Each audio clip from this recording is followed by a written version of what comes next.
So incentives, that's not a decisive objection against Rawls's difference principle. But there are two weightier, more difficult objections. One of them comes from defenders of a meritocratic conception. The argument that says, what about effort?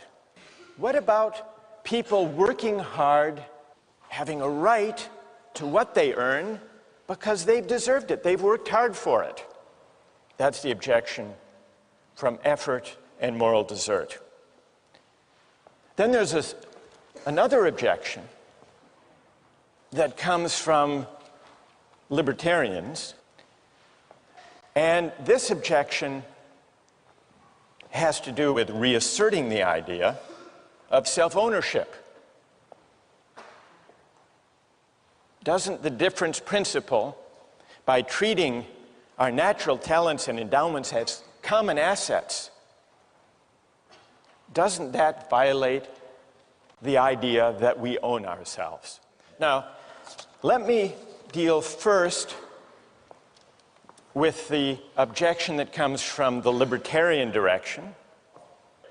Milton Friedman writes in his book, Free to Choose, life is not fair.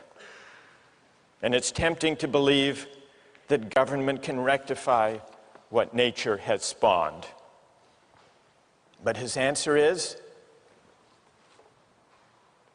the only way to try to rectify that is to have a leveling equality of outcome, everyone finishing the race at the same point,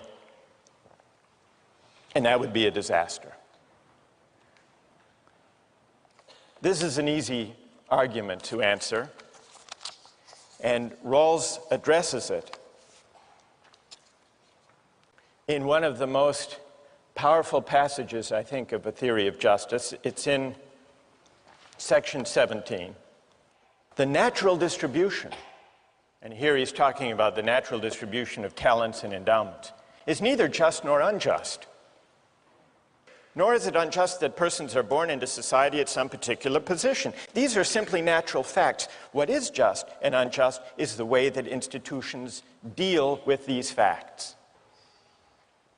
That's his answer to libertarian laissez-faire economists like Milton Friedman, who say life is unfair, but get over it.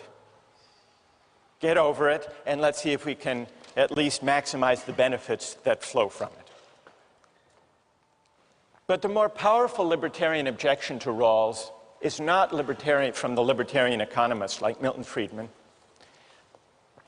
It's from the argument about self-ownership, developed, as we saw, in Nozick.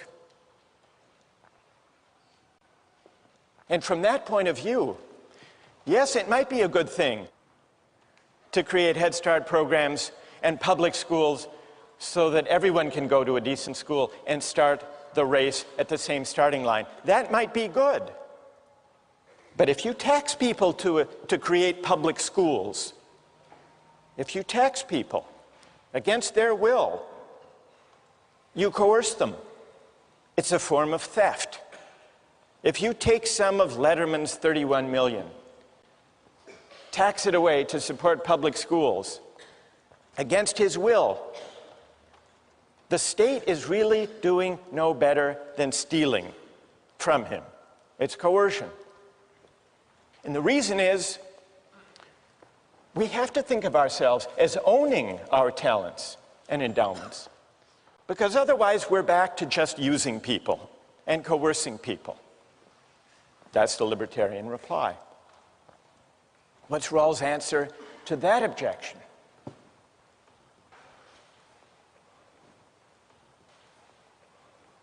He doesn't address the idea of self-ownership directly, but the effect, the moral weight of his argument for the difference principle is, maybe we don't own ourselves in that thoroughgoing sense after all.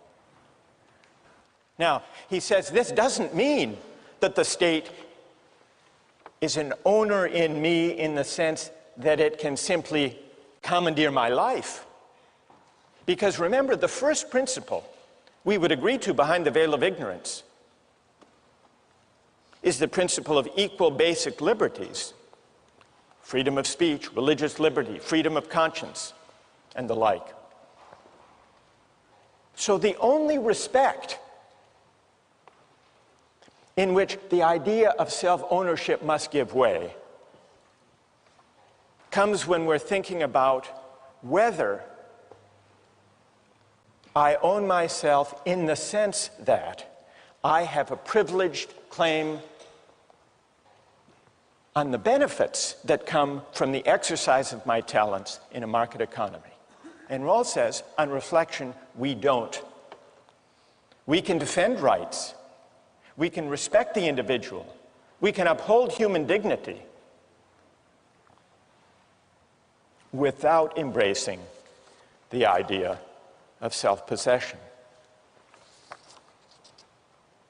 That, in effect, is his reply to the libertarian.